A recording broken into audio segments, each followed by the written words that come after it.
ก็ตอนนี้เอาใส่แจกันนี่น่ารักมากเขาบอกว่าให้แช่น้ำให้เอาต้นไม้ไปแช่น้ำแบบเมื่อกี้30 นาทีแล้วก็เอาใส่แจกันนะคะแล้วก็ให้เลี้ยงที่อากาศถ่ายเทพวกระเบียงอะไรเงี้ยยังเอาไปเลี้ยงในห้องทำงานไม่ได้นะคะก็เดี๋ยวเราจะเอาใส่แจกันแล้วก็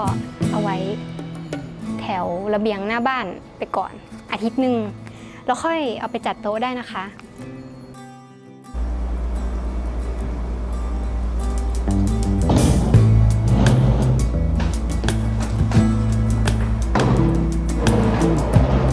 อันนี้เราก็เปลี่ยน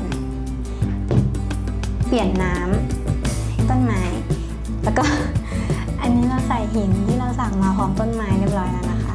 น่ารักมากดูสิตัวนี้เป็นก้อนหินสีดำ